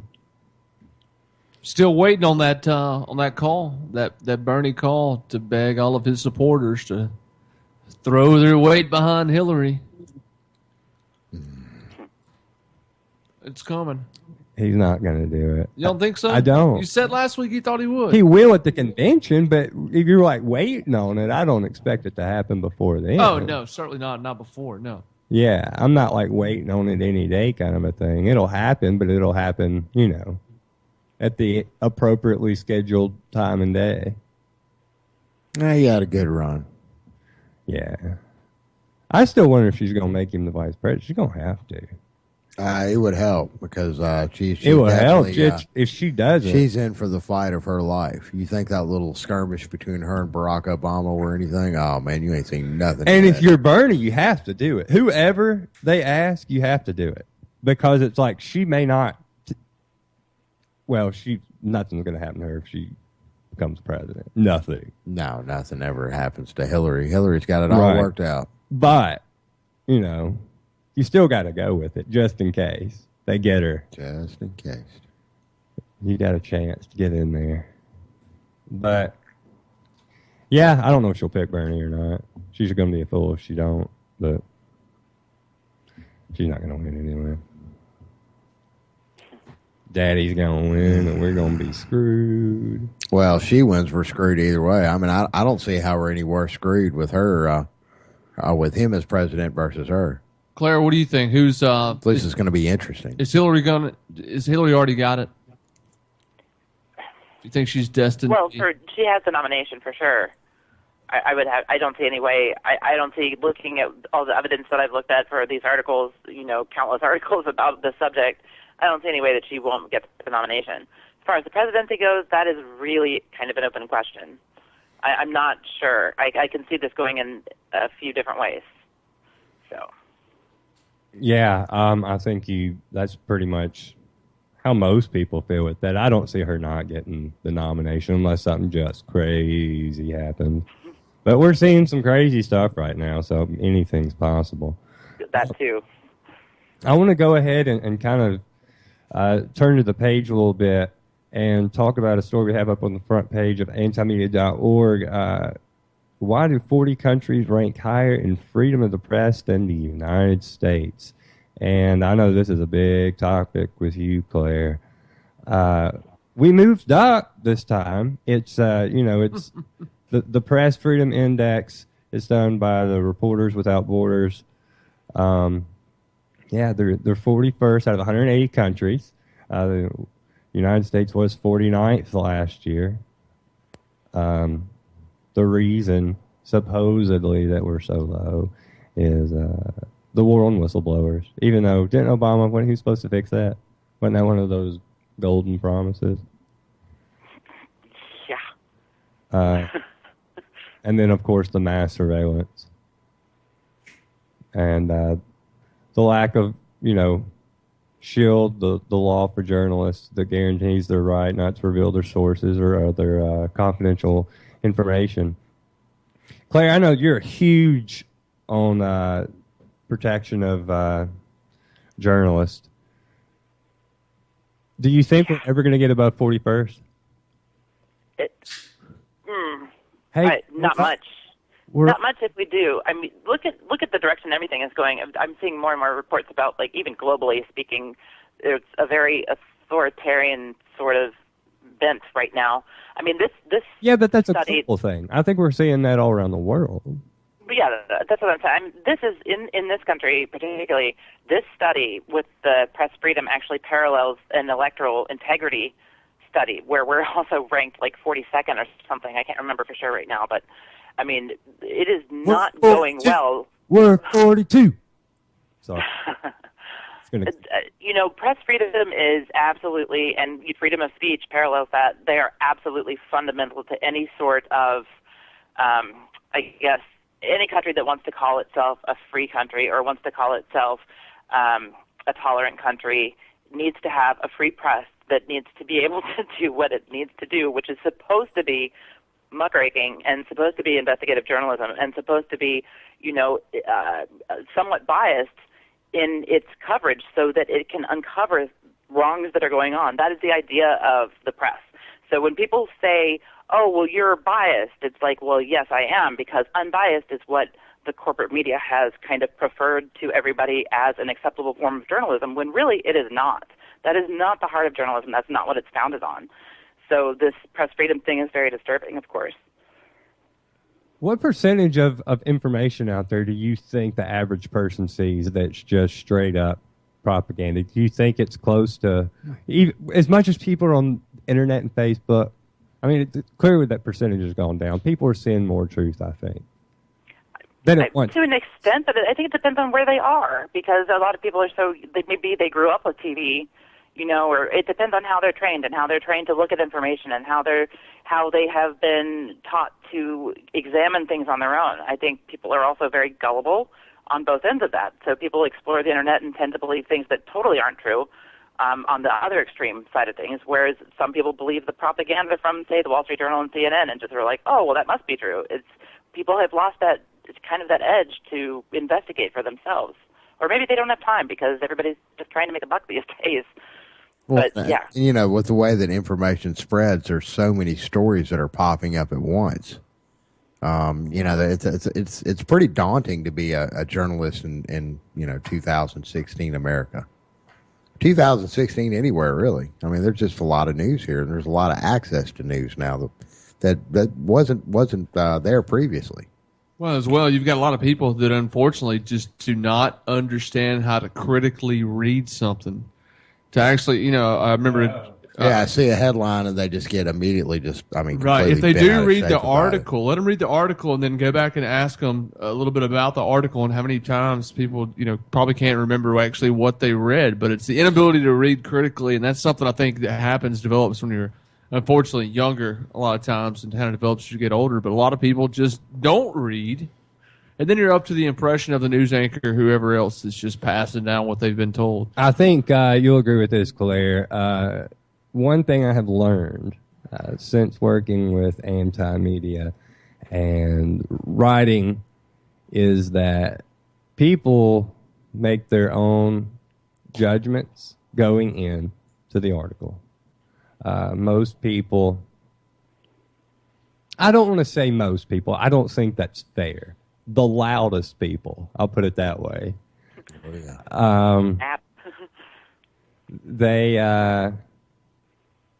They're not going to have their mind changed whatsoever, no matter what you put in there. You could have the cure for cancer. It's going to just bounce right off of them. Yeah. Because to them, they are perceiving it as attacking something that they have apparently bought into. Or better yet, they're brainwashed. So daggone smart, they're going to explain to you why, okay, yeah, it was a good idea for you to bring the story up, but let me show you what you missed. And, of course, it'd be just a bunch of random stuff that you can obviously tell that they either made up or pulled off of a message board at, some deep, dark tunnel somewhere. Him and three friends of his. Keep it in mind, too, that, there are paid trolls everywhere. There is an article out now that, Hillary is working in conjunction with somebody who is using paid trolls, millions of dollars in paid trolls to kind of push the pro-Hillary camp. So that is very common as well. So people read the article, but then some of those very negative comments and some of them that make no sense and just seem argumentative and arbitrary, people are being paid to do that. And they do it all over the place. And the government does it as well. The government has trolls all over the place, too. And it really does shift the conversation to a negative light or off topic. And it's very distracting and makes everything very confusing. And I can only imagine being on the other side, just the layperson reading something and not having any idea what's going on. I try to think back. It's been so long, but I try to think back to when I was on the other side of Facebook. And you don't really know, once you start seeing how, it really is run and the people behind it, and there's, it's completely different than how you think it is. And I can't imagine what people think. I'm thinking about closing my Facebook account and reopening my MySpace account because, Tom never let me down. Unfortunately, you can't delete your Facebook. And I actually tried, after our discussion last week, I think you mentioned MySpace in relationships or something. I tried to actually do just that. It's gone. So depending on how long it goes back. Well, I've still got my MySpace, or I've got my personal, but I actually kept an artist MySpace. Yeah, I think you helped me set that one up when I went to Seattle, 20 years ago. However long that ago that was. We'll have to check that out. Yeah. Where can we find this? Under what? I'm not telling you nothing anymore. Come on, man. You don't know me. Tell us all. You might get some more viewers. It's private. I never even had a MySpace account. Isn't that funny? Really? You never had MySpace? Never even visited there. Tom was never your friend. That's so sad. MySpace is sweet. It's pretty groundbreaking back in the day. I bet all this stuff's set up. I bet every bit of it's set up just to track. It is. It's Truman. It's like a Truman show, man. Yep. Just to track you. We're being watched. We figured out a way to track everything. Well, you don't need a MySpace or Facebook. You just got to get you one of these little smartphone things. And they got a camera in it and a microphone, and they know your every single twist and turn. Sure they do. They absolutely do. But, yeah, we get these great arguments about, we're not going to give over your information. We love the customer. Keep giving us your money. Please keep giving us your money. We're going to fight for you. Oh, they Keep do. giving us that money. Every single time you download Candy Crush or and they put on this huge flashlight app or show something like about that. we can't figure it out. I'm telling you, that works both ways. Yeah. That's right. That is James a Clapper. win for everybody involved. Because the U.S. government can make a go at something that they don't have to do, and they're going to, just accidentally figure it out one day. Mm-hmm. Or, Apple's looking good. So keep buying those phones. We're already in them. I don't have an iPhone. I'm smart. What do you have? A phone that is 50 times better than yours. A can, that a little piece toy of you have wax over string. there. Yeah. I don't care. I got an LG. I'm I don't Android, know what baby. that means. Android in the house. I don't know what that means. Me too. I just got a phone today. It's coming in the mail finally because I've been with a flip phone for months. Flip phone. That's awesome. That's awesome. Nostalgia, baby. It's a thing. No. I'm thinking about nostalgia. getting a flip phone. Seriously. Tell a lot of the smartphone stuff. It'd be a hell of a lot easier. I'd be a lot more productive in certain areas. That's for sure. I remember when I was just so ignorant. Remember back long before cell phones? And again, I am the elder statesman in the room, and Miss Claire, we are at the same age. No, Yeah. Flair's like 32. You're like 48 or 49, right? Oh, Kevin, God, this conversation was so good until you started just using words. Understand? Yeah, right? but yeah, Miss Claire, you do remember back in the good old days, back when we was teenagers, and you could go run off, and you could actually go hide. I'm seriously, you just, it's so amazing. And people didn't know where you were at. And it was like a mystery. Like when you talk to people, it was like, wow, where were you at? What were you doing? I tried to call you for like 6 hours and you were gone. Wow. You must have. Yeah. Like if you went to camping or something like that and didn't tell somebody, then they would freak out for days and, nobody would know. Yeah.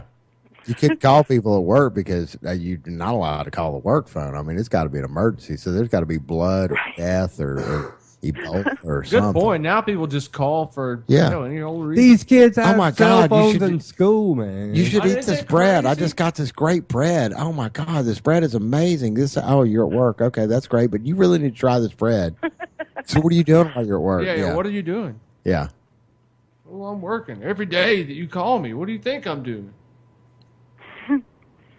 So It is really different. It's amazing, like what the phones have done.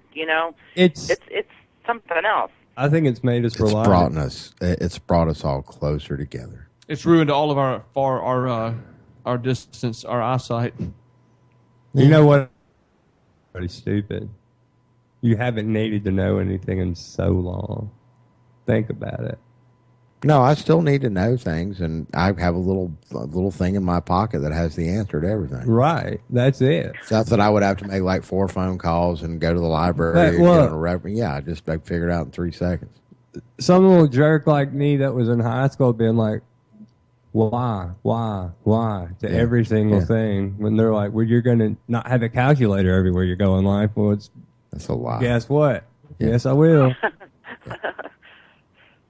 So I still remember going to the library and actually researching the first kind of research project I had to do on 3 Mile Island, and I found some really good information. It was like doing a real investigation, but I had to do it all in a library with a card catalog that wasn't computerized and everything else.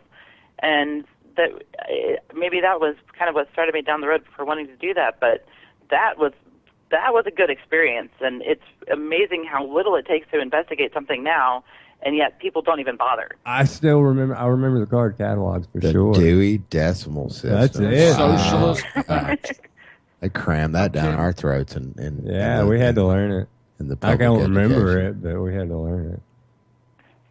Well, no, because each library was different. Each library kind of had their own. That's not You know. true. This is true. Yeah.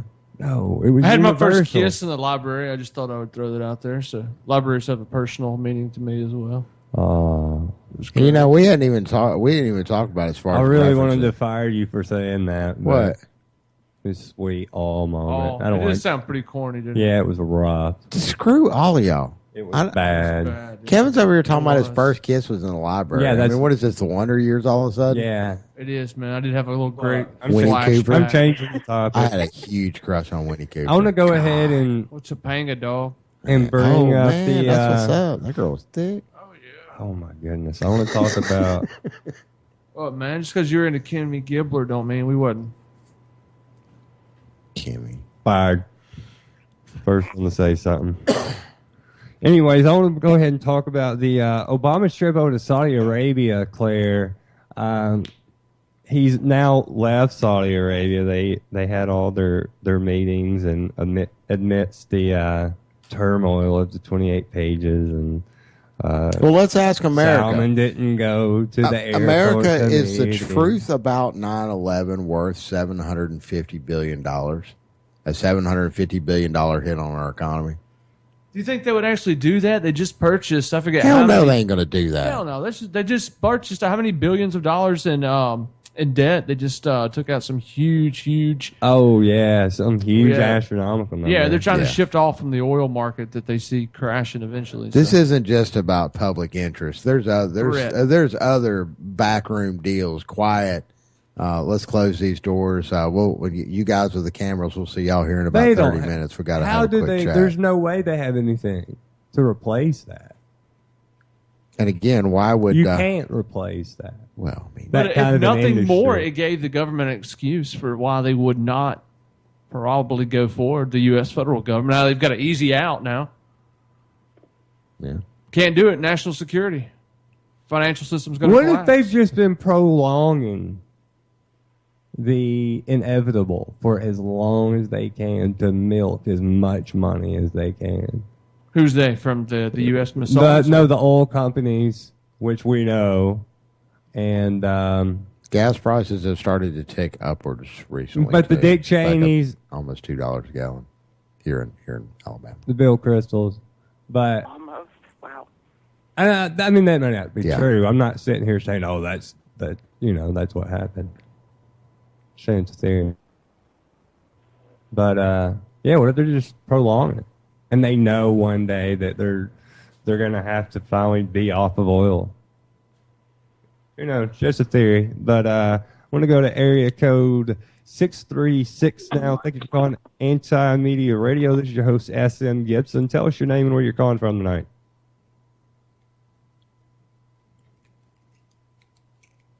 What did you put on that meme? Thank you for calling Anti-Media Radio. This is your host, SM Gibson. Tell us your name and where you're calling from tonight. Well, it looked like it's going through. That was another person. I guarantee you they think that they're calling in just to listen to it. Who does that? Who calls an actual telephone number to listen to a broadcast?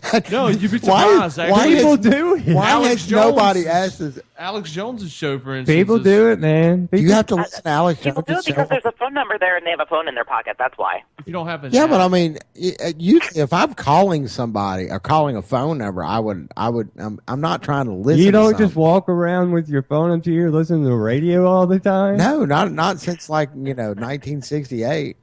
Oh my! How old are you? I don't know. It kills my battery, man. Anyway, I envy you guys. You're about fired. First time for me. So Claire, the Obama and the whole Saudi deal and the whole 9/11. Do you think anything's ever going to come of the pages? Do you think this is ever really going to happen? No, I really don't. They might be released, but I think they're either going to be heavily redacted or so. It might not matter by the time they come out.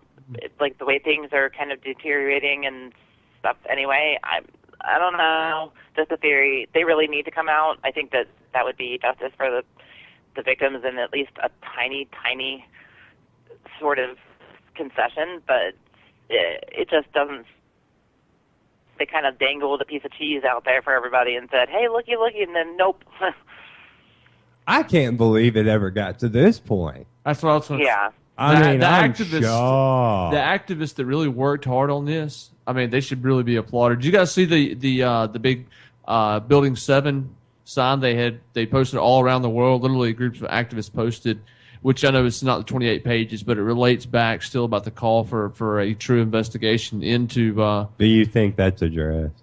9/11 in the 28 pages? Yeah. No, but if anything, it gives more people, hey, reason to question. Listen, if they lied about this, what else did they lie about and why? I have never thought about this. I've just always assumed it's going to be pretty generic, the story that we get. But what if it does go into the buildings coming down the way they came down? To my understanding, they don't. That's what I've heard. No, there's no way. There will be no. That's way what I've in hell. heard. Even it was. That's not on any page. Yeah, Building anywhere. 7 was left out of even the. But, see, Building 7. Bigger reports. So there's still no mention of Building 7. To my understanding, to your understanding. What's interesting? Go ahead. Sorry. No, you're fine. Go ahead. You heard about the flight papers for the person with Al Qaeda associations that was found in the Saudi embassy envelope, right? Come again? What? Can you say that one more time? There was a person who took flight training lessons with the supposed hijackers in the U.S., and his flight certificate was found in a Saudi embassy envelope, among things, when he got arrested in Pakistan. I guess Washington officials kind of looked into it, and they found his flight certificate in a Saudi embassy envelope. Oh, wow. That's great.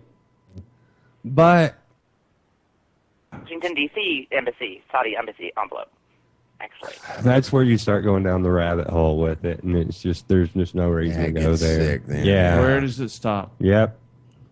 Where does it end? So you asked about. You can't handle the truth. You asked Claire, do you ever think? And nobody knows. Yeah. You asked if we ever think the papers will be released. What incentive would the federal government have to release? What would they have to gain? I think when I asked myself, right? When I asked myself, my answer just kind of. Oh, I think this is one they just say no to. At this point, though, it's only going to damage their credibility either way.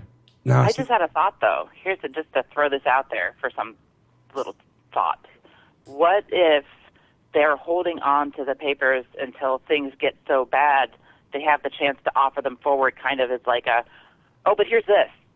We'll go ahead and release this and give you this information. So if Obama released it on his last day in office, he wouldn't do that.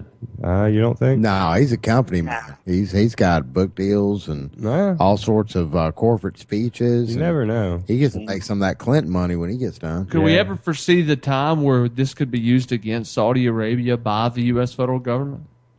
Sure. I think It'd be a good time to hold on to it until then. I absolutely do. I tell you what, I'm going to go ahead and go to the phone lines again, area code 239. Thank you for calling Anti-Media Radio. This is your host, S.M. Gibson. Tell us your name and where you're calling from tonight. Hey, man, this is Mike out of South Carolina. Mike from South Carolina, what's going on? Not much, man. I hear you guys talking about Saudi Arabia. I think it's just all smoke and mirrors, man. It's these Israelis. They're just going to throw the Saudi Arabia under the bus, man. Well, you mean you think it? I've heard some other people say that too about Israel, or if it doesn't, they're not. Yeah, I think there's a lot of that, and there's definitely ties with I think all three: Israel, Saudi Arabia, and the United States for sure. I mean, I know that they've got the kind of joint military going on right now, so. What I thought was interesting, there's some other areas that are a little more nefarious that I won't discuss, but to my understanding, Israel had actually warned the United States government that, hey, there's an impending attack coming. So I think they kind of had a reason to believe. In fact, there's a real great video that's still online. You can catch it. It's a Fox News broadcast that the Fox News ran a big investigation into this large spy ring that Israel had in existence, and including during the time of 9/11. So all these, during the roundup of a lot of people after the 9/11 attacks, they actually rounded up a lot of Israeli guys that turned out to be spies. For the most part, scrub, but you can still catch it online. It's a really interesting interview, the way they actually came out and spoke about Israel, and were pushing for some, congressmen were pushing for a big investigation about who and why, what they knew, why they were here. But we'll see what happens with that. As always, lobbyists do what lobbyists do. So we're never going to know the truth. I mean, that's really what it boils down to. I don't think we'll ever know it. We'll just get little more hints of. And why did we even get the tease of the 28 pages to begin with? Man, what a chip! I'll be honest with you. I think Barack Obama himself, probably, if he doesn't already know, I would think that anybody that's high level government's going to know exactly what happened there. But I do think that he probably thinks that we all should know. Well, I think we all should know. Right, I mean, but a lot of other presidents would argue this a national security issue. I don't think Barack Obama himself. That old chestnut. What's interesting, he even addressed it. But the fact the White House even said that they were going to rule on it within 60 days. This was a week or so ago. That's amazing. Yeah, the fact they even would mention it. That it's even mentioned. And it got on 60 Minutes. It actually had a segment on 60 Minutes. That's kind of shocks that's me. What set this It up. shocks me. That's what set this was a precursor. I knew that, but them actually addressing it and doing anything about it, that amazes me. Well, maybe they addressed it because they already knew the cat was out of the bag, and they figured, this has got to be a show. I'm seeing this administration more so than previous administrations, as far as the handling of these stories as they come out and how they're spun and how they're gently. They're trying to figure out what they're doing. They're figuring out how to handle the internet. Yeah. Oh, definitely. Mm-hmm. Well, Donald Trump even mentioned it. It was a few weeks ago. He mentioned the 28 pages too, that he thought they should be released. They've got to figure out how to appease the internet and keep everything. Well, it was trending on Twitter. Donald Trump's the internet Facebook. President, man. Oh, yeah, he is. 28 pages was trending on meme. Facebook. Yeah. Donald Trump a walking meme. Is a walking meme. Walking, talking, that is for sure. Blowing meme. He is the internet president. So maybe they figured it out. Maybe that's where they're moving toward. We're done.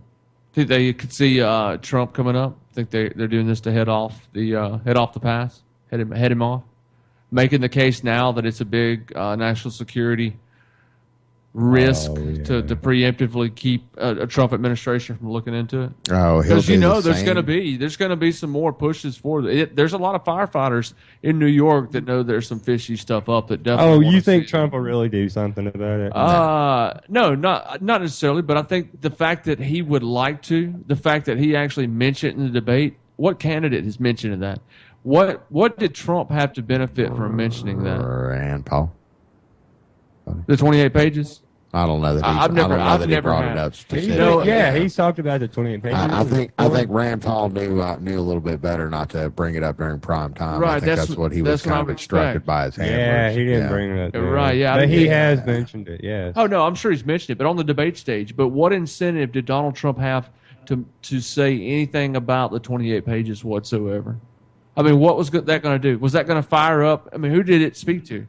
Did it speak to the people that already know, the people that don't know? Candy in that van, but kids. Look, seriously, what if they're figuring out how to manage the world of the internet?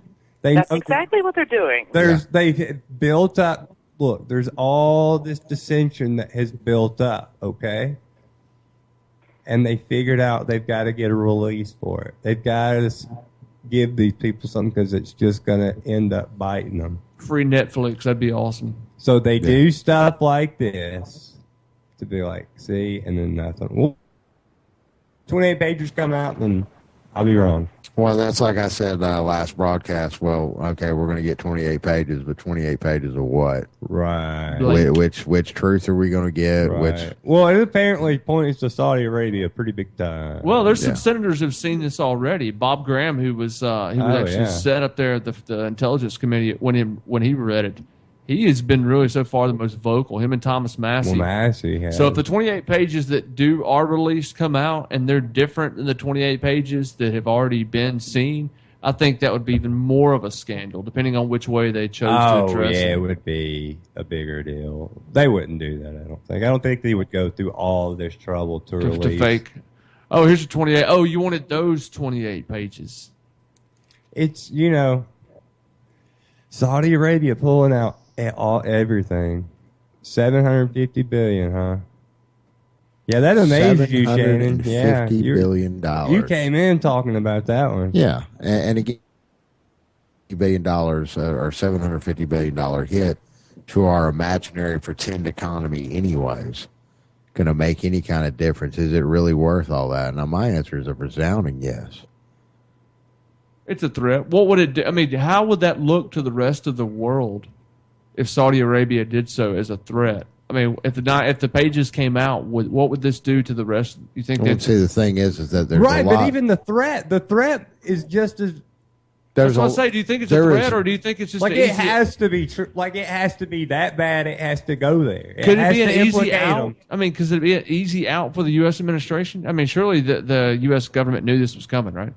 I mean, surely they probably had a discussion of some degree about. I think they just ran every. I don't know. I'm not going to go there. I'm not going to do that. I don't know. That's all speculative, just conspiracy nonsense. All I know is I don't believe the story I've been told, and the evidence I've seen says Saudi Arabia was involved. Well, all of the senators have seen it basically says and the same now I thing. know I've seen pictures of the Bushes holding hands with the Saudis. And we can have that conversation. Best friend. Don't they kiss too? Well, I guess Maybe. that's kind of a. I guess that's kind of the thing they. Yeah, customary. They kiss. The men kiss. But not like with tongue, like in love. Right. Hey. I went to Mexico for a long time ago and saw a guy. Do they do that in Mexico? Yeah, too? this guy kissed my wife, and and I wasn't used to the customary, really peck on the cheek, They don't bother me. Oh, well, peck on the cheek's all right now. Oh no, at the time, no, I didn't know who this guy was. A deep kiss with tongue, yeah, that. Oh no, that'd been a broke issue. nose, Yeah. man. I've got. I'd be in a Mexican prison for sure. I've got married family from South America. And it was new to me at the time. Put it that way. Very nice.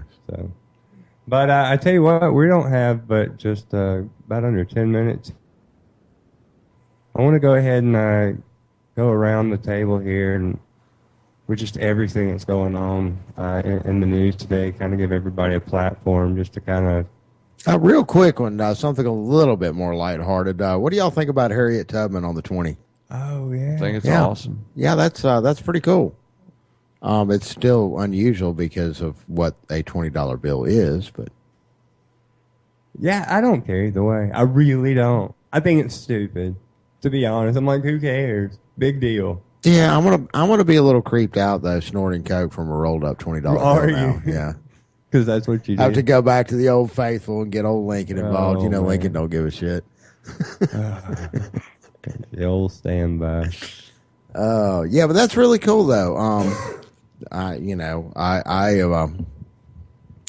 Quite frankly, I think we should have kind of cycled the presidents out anyways. Well, there's you not can't- that many. I You mean, can't exactly print new money up every 25 years. but Hamilton and Franklin, They do it all neither the time, were man. president. You don't remember the bailout? The $10 bill and the $100 bill, and neither were president. So, Well, the 5 and the 10 are set to go too. I don't know if you guys saw. And CNN reported it was going to be a. and so it's just going to be Grant. Who's gonna like get the the only 5? president? He's going to get the 5. I didn't hear it, but it's going to be 13 years before we see the 20, the new 20, supposedly. But I believe I saw a headline earlier from Drudge that the Treasury, whoever handles that, were trying to speed up that process. But we'll see. Who's going to get on the 5 that'll though? be I got to fun. ask. Who's going to take Lincoln over? I mean, how can you top Lincoln, man? Martin Luther King. That'd be good. Oh, that would make me. I'm going to tell you why it would make me mad. It would make me mad because you go and kill this man and then go and put him on your money. Yeah, you're right. It's like, are you kidding me? It's like, can we just. Well, all these guys Can were we stop against. pretending that you weren't involved you in can't. killing him? All these guys were against the central Yeah. banks, slapping the face for all of them to Yeah. have their faces on there regardless. It's like an inside joke somewhere, and they all laugh when they. Oh yeah, it really is. It's yeah. like, yeah, can we, we're not even going to pretend that the government. I mean, do they just completely acknowledge it now? Do they embrace it? I wonder what Barack Obama would say. I'm sure he would say the government did it. Yeah. Like, I guess they just openly embrace it, that they did it. Whoops, that was a long time ago. Yeah, Sorry, guys. It was a misunderstanding among Nothing we neighbors. can do about it now. Yeah. And I think that's how they get away with this. Look, they could come out tomorrow with Kennedy. Nothing. What would change? What You'd have a little chatter on the news networks, and then it'd be over. Yeah, that's it. Well, I'm sure you guys saw, but there was actually the King family filed a civil suit here several years ago, and that civil suit determined. Oh, in 1999, yeah, determined that there were grounds. I swear you brought that up the last show. I think I tried to. You knew that, didn't you? Oh yeah. Yeah. And won.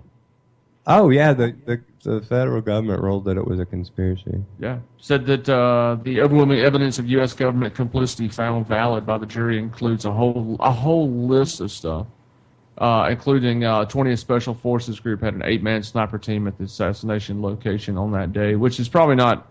They probably would have snipers at a big event like that, anyways. But yeah, there's a whole lot. At a big event, and a guy staying across in a hotel, you need snipers for that.